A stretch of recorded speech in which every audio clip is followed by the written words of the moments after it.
세상에 살아가면서 멋있는 사람이 돼야지 멋없는 사람이 돼서는 안 되잖아요. 여러분, 행복한 사람이 돼야지 불행한 사람이 되어서는 안 되잖아요. 그러면 멋있는 사람, 행복한 사람이 되려면 어떤 사람이 되어야 되느냐?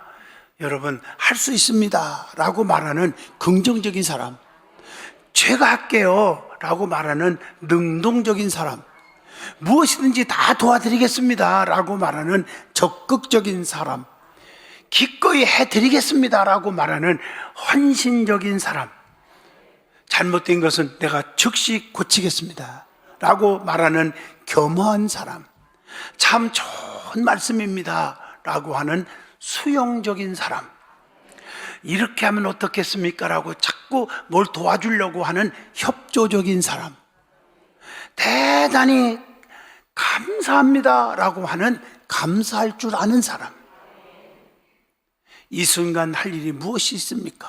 라고 하는 일을 찾아서 할 줄 아는 사람, 이런 사람은 행복한 사람, 멋진 사람이라고 말할 수 있습니다.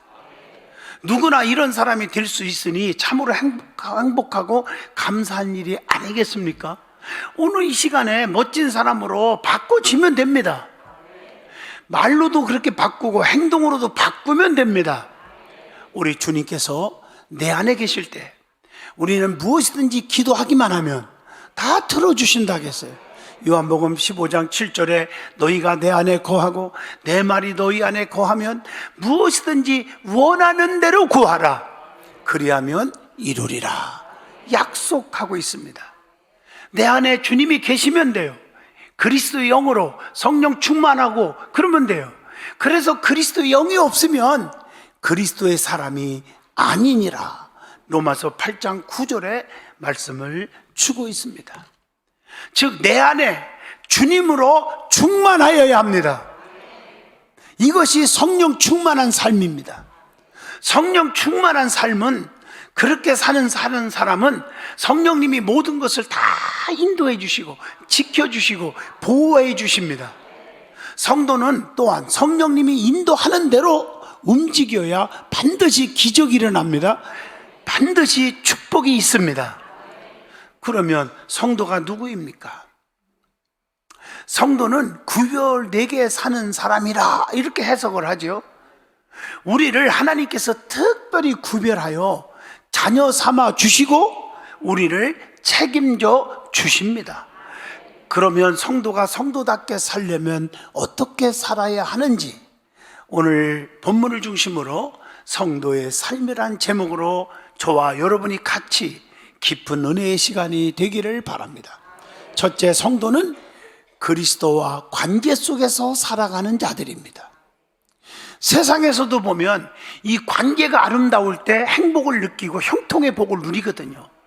그래서 좋은 사람과 좋은 관계를 맺고 사는 게 굉장히 중요해요. 아무리 오랫동안 교제했어도 좋은 사람이 아닌 사람과 자꾸 관계를 맺고 살면 아주 안 좋은 쪽으로 흘러가게 돼 있어요. 이걸 세상 말로 물든다고 그러잖아요. 우리는 주님과의 관계가 깊어져야 되는 거예요. 요한복음 15장 5절에 나는 포도나무여 너희는 가지라. 가지가 포도나무에 붙어 있어야 많은 열매를 맺고 나를 떠나서는 너희가 아무것도 할 수 없습니다. 이렇게 말씀하고 계십니다. 그래서 성도는 주님과의 관계를 깊이 알아야 합니다. 뭘 알아야 됩니까? 성도는 예수 그리스도의 주님의 지체이라는 것을 알아야 됩니다. 고린도전서 본문 6장 15절입니다. 내가 그리스도의 지체를 가지고 창녀의 지체를 만들겠느냐? 결코 그럴 수 없느니라. 지체는 서로 떨어져 살 수가 없는 거예요. 손과 다리와 코와 눈과 귀가 따로따로 놀 수 있습니까? 따로따로 걸어 다닐 수 있습니까? 지체는 서로 의지하고 사는 거예요. 고린도전서 12장 25절 몸 가운데 분쟁이 없고 오직 여러 지체가 서로 같이 돌보게 하셨느니라. 여러분, 지체를 보세요. 다리가 실수해가지고 가지 않을 곳을 갔다고 손이 이 다리를 그냥 망치를 들어서 막 자르고 이 자식아 너 그렇게 살면 돼 하고 쌈박질하고 증오하고 죽일 수 없어요? 없어요? 없잖아요. 내가 다치는 거잖아요.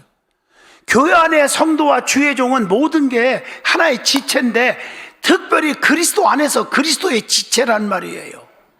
그래서 주님만을 의지하고 살아야 돼요. 우리는 성도는 주님이 거하실 처소입니다. 에베소서 2장 22절, 그래서 그리스도 예수 안에서 함께 지어져 가느니라. 그리고 성도는 성령의 전입니다.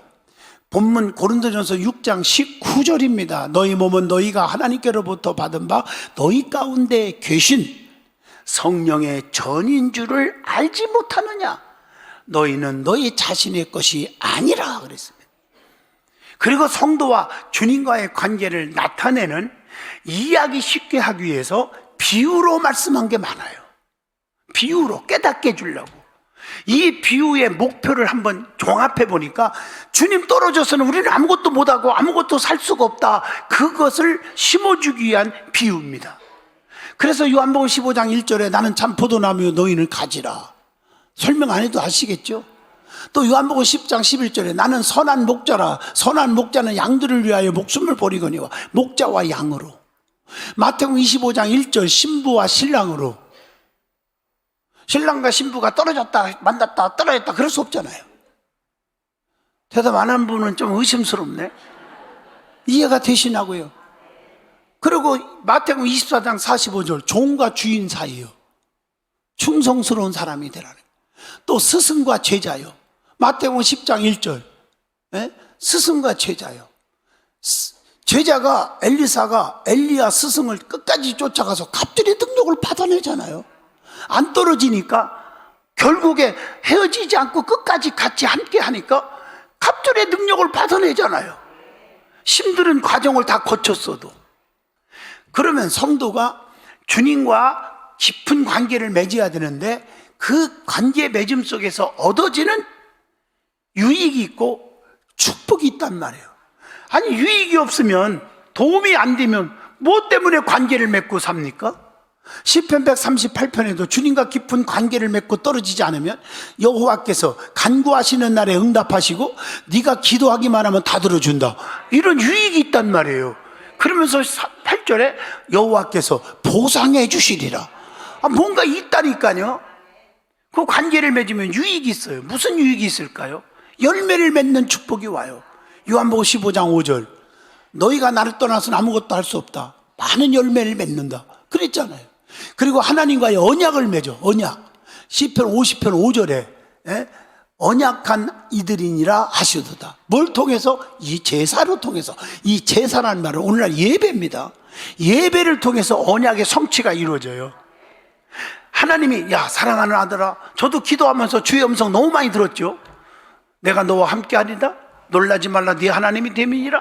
그렇지만 그 축복이 내가 예배도 안 드리고 예배를 우습게 여기고 그러면 아무 소용이 없어요.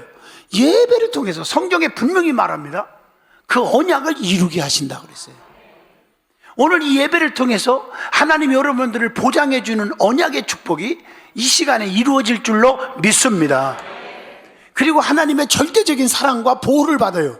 시편 138편 7절에 내가 환난 중에 다닐지라도 주께서 나를 살려주시고 주의 손을 펴사 원수들의 노를 막아주시고 오른손이 나를 구원해 주시이다, 이렇게 약속했잖아요. 그것뿐입니까? 주님과 관계를 잘 맺고 살면 기도하기만 하면 다 들어주신다. 요한복음 15장 7절 말씀이요, 무엇이든지 원하는 대로 구하라 그리하면 이루리라 그랬잖아요. 그러면 성도가 그리스도께 가져야 할 올바른 똑바른 자세가 있습니다. 그게 뭘까? 우리가 그렇게 사는 자에게 주님이 보장해 주는지 아무거나 보장해 주는 건 아니거든요. 그래서 살든지 죽든지 주를 위해서 살겠다고 고백하는 거, 로마서 14장 8절입니다. 또 하나님을 찬양하고 하나님께만 영광 돌리고 그 거룩한 이름을 감사하면서 살아가는 자에게 이런 축복을 보장해 주는 거예요. 시편 130편 4절에 주의 성도들아 여호와를 찬송하며 그의 거룩함을 기억하며 감사하라, 이렇게 기록되어 있단 말이에요. 그리고 더러운 탐욕을 버릴 줄 아는 사람, 에베소 5장 3절입니다. 또 하나님이 기뻐하시는 제사, 하나님이 기뻐하는 예배를 드리는 자에게 보장해 준다는 거예요. 그래서 히브리서 13장 16절에 오직 선을 행함과 서로 나누어 주기를 잊지 말라. 하나님은 이 같은 제사를 기뻐하시느니라. 하나님이 기뻐하는 제사는 어떤 제사예요? 영과 진리로 신령한 예배를 드리는 자요. 로마서 12장 1절입니다. 하나님이 기뻐하는 제사는 구제할 줄 알고 남을 도울 줄 알고 그 다음에 하나님 앞에 정말 행함으로 보여주는 사람. 히브리서 13장 16절의 말씀입니다. 축복의 촛대가 옮겨지지 않도록 해야 되는 게 성도들의 입술이고 성도들의 마음가짐이고 성도들의 행동이어야 될 줄로 믿습니다. 중요한 거 아니겠어요? 성경 말씀대로 주님과의 깊은 관계를 맺기 위해서는 우리가 남을 도울 줄 알고 헌신할 줄 알고 욕심을 부리지 말아야 된다는 사실을 강조하고 있는 줄로 믿습니다. 그리고 항상 열매 있게 해야 된다. 열매가 있어야 돼요. 여러분, 우리는요 하나님을 사랑하면 하나님께서 좋은 열매를 맺게 해주시는데 희생의 열매가 있어야 돼요. 우리는 그래서 하나님의 미랄이 땅에 떨어져 썩어져야 돼요. 그래 많은 열매를 맺는다고 요한복음 12장 24절에 말하고 있잖아요. 찬미의 열매가 있어야 돼. 입술로 남을 저주하고 비판하지 말고 절대적으로 남을 용서할 줄 알고 입술로 하나님을 찬양하고 남을 칭찬하는 입술이 돼야 돼요. 또 봉사의 열매가 있어야 돼. 베드로전서 4장 10절 아무것도 안 하면서 입술로는 큰 소리 치는 어리석은 자가 되지 말란 말이에요. 자, 그러면 두 번째로 성도가 누구냐? 바람직한 삶을 사는 것이 성도의 삶이다, 이 얘기입니다. 성도는 바람직한 신앙적 모습이 있어야 돼요. 고린도후서 12장 9절에 보면 나에게 이르기를 내 은혜가 내게 족하도다 이랬어요. 내 능력이 약한 데서 온전하여짐이니라. 이거 믿으시기를 바랍니다. 이게 말씀이에요, 말씀. 그래서 위로 올라가는 성장하는 신앙이 있어야지 내려가면 안 돼요. 물고기도 내려가는 물고기를 보면 거의 99%가 죽은 물고기입니다. 살아있는 건 창자가 터져 나와도 끝까지 올라갑니다. 이거 무슨 신앙이나 환난과 핍박이 와도 별소리 다 들어도 귀담아 듣지 않아요. 체험적인 신앙을 갖는 거예요. 내가 영적 체험, 성령의 체험, 은사의 체험, 치료의 체험 이런 게 있는 사람들은요 절대로 불평하지 않아요. 신앙이 올라갑니다. 올라가. 능력을 체험하는 기도, 기적을 행하는 기도 참 필요하잖아요. 사도행전 2장 11절 말씀입니다. 또 신앙은 날마다 성숙해야 돼요. 그게 뭐예요? 깊어지는 신앙이에요. 깊어져야 돼요.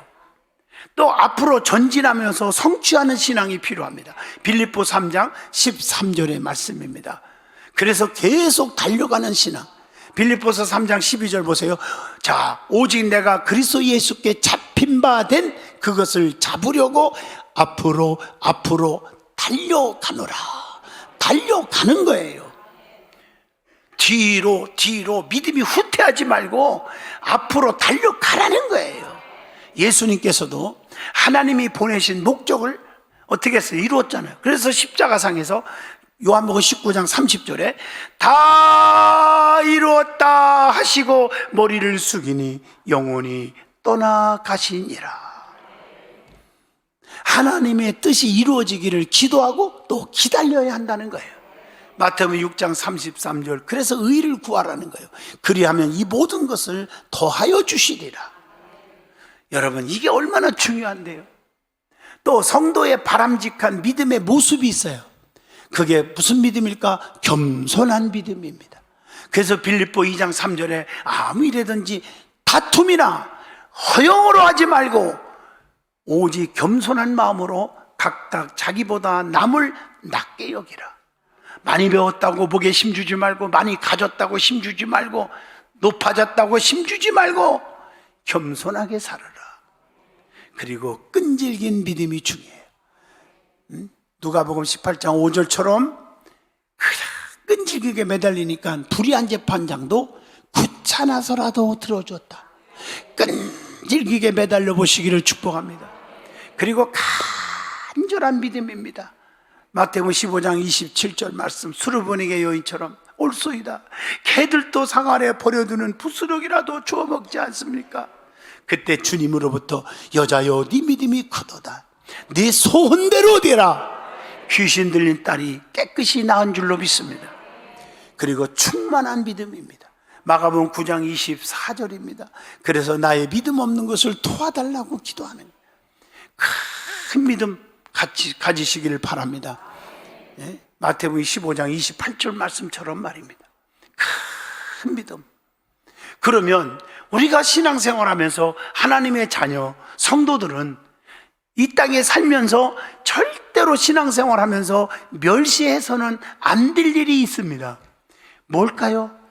하나님을 멸시해서는 안 된다. 민수기 14장 23절, 하나님을 두려워할 줄 모르고 하나님을 우습게 여기다가 큰일 납니다. 이거. 또 하나님의 말씀을 멸시하지 말아라. 민수기 15장 31절입니다. 너희가 여호와의 말씀을 멸시하고 명령을 파괴했은즉 그의 죄악이 자기에게로 돌아가서 온전히 끊어지리라. 무서운 말씀입니다. 말씀을 가볍게 여기고 농담 삼아 여기지 말고 말씀에 집중 좀 하세요. 예배 시간에 집중 안 하는 분들이 많아요. 말씀을 멸시하지 마세요. 그리고 하나님의 제사, 예배입니다. 사무엘상 2장 17절, 제사를 멸시했기 때문에 너희 죄가 크다고 주님이 책망하는 메시지입니다. 그리고 뭘 멸시하지 마느냐? 하나님이 세운 주의 종을 멸시하지 마라. 사무엘상 10장 27절 보니까 그걸 뭐라고 하는지 아세요? 주의 종을 멸시하는 자는 어떤 불량배라고 표현하고 있어요. 한번 성경 읽어보라. 멸시하지 마라. 그 다음에 곤고한 자의 곤고를 멸시하면 안 돼. 시편 22편 24절. 여러분 신앙생활하다 보면 나보다 가난하고 뭔가 고민 있고 괴로워하고 곤고한 자들이 있어요. 슬퍼하고 이야 저거 모조리 같다고 짓밟고 무시하지 마세요. 좀 가난하고 병들고 곤고한 자들을 멸시하지 마세요. 여러분들이 기도하세요. 하나님은 그들의 기도를 들으시고 울부짖을 때에 들으셨도다. 우리의 기도를 안 들어도 하나님이 곤고한 자의 기도를 들어주신다는 거예요. 자, 그러면 성도로서 하나님의 나라의 유업을 받지 못할 자가 있대요. 그게 뭘까? 불의를 행하는 자. 고린도전서 6장 9절로 10절입니다. 또 성령을 회방하는 자. 성령의 역사를 비웃고 휘방하지 마세요. 마태복음 12장 31절로 32절이에요. 결단코 사심을 얻지 못한다. 용서를 못 받는 죄가 성령 해방죄입니다. 성령의 역사를 방해하는 자. 그리고 남의 물건을 탐하는 자. 고린도전서 6장 10절, 하나님 나라의 유업을 받지 못하리라. 남의 거 뺏지 말라는 거예요. 그리고 술 취하여 방탕하는 자.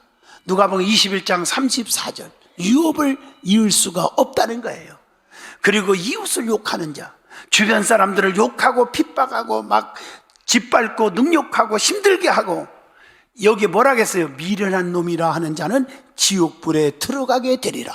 마태복음 5장 22절에 나옵니다. 제가 처음부터 누누이 강조한 말씀이 우리 성도들이 저주받지 말고 축복만 받기를 원한다고 그러면서 강조한 게 뭡니까? 서로 덮어주라, 용서하라, 관용하라, 품으라, 사랑해줘라. 이 말씀 때문에 그러는 거예요. 그러면 성도의 삶은 경기장에서 경주하는 자의 삶과 같다고 성경에 나오잖아요. 경기장에서 명심해야 할 일 있잖아요. 꼭 뒤 돌아보면 안 되잖아요. 어디 쳐들어오나? 그래서 찬송가에 뒤돌아서지 않겠네, 뒤돌아서지 않겠네. 누가복음 9장 62절입니다. 뒤돌아보는 자는 하나님 나라에 합당하지 아니하니라. 맞습니다.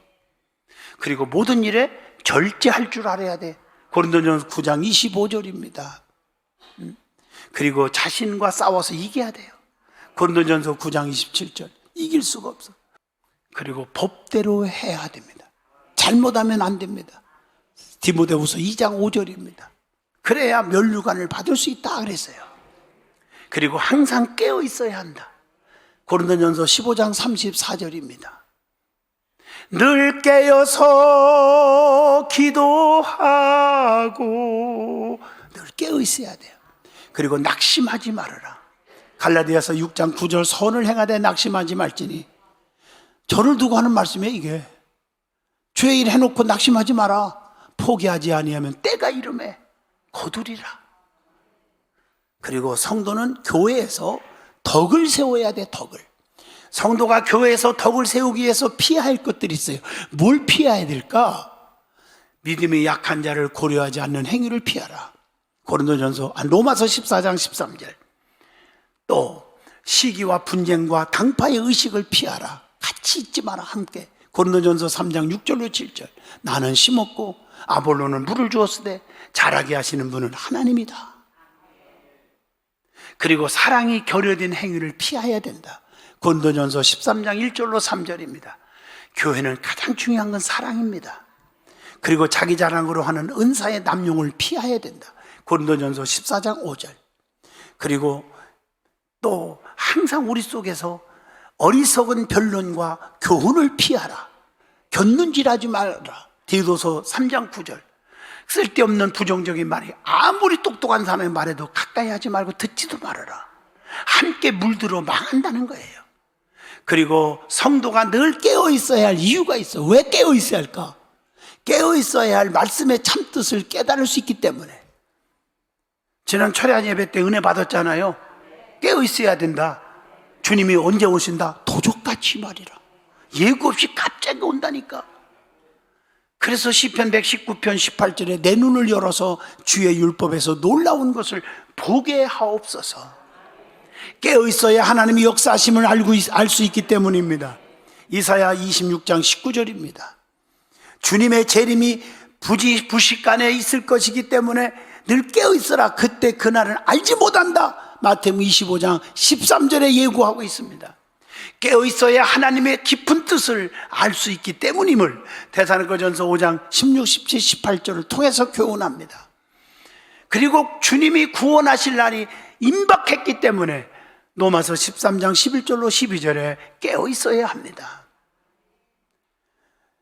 결론적으로 말씀을 드립니다. 성도는 하나님의 사람이고 구원하신 백성입니다. 쉬지 않고 기도하고 깨어 있어야 합니다.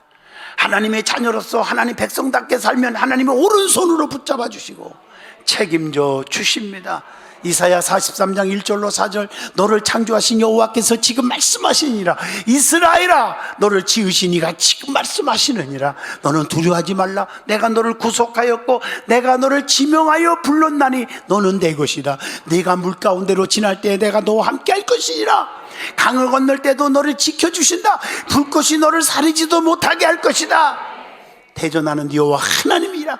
내가 너를 보배롭고 존귀 여겨주며 구원자가 됨이니라. 이 말씀을 가슴에 새기시기를 축복합니다. 마음판에 새기십시오. 그게 축복인 줄로 믿습니다. 하나님의 자녀가 됨을 긍지히 여기고 담대한 삶을 살아가시기를 축복합니다.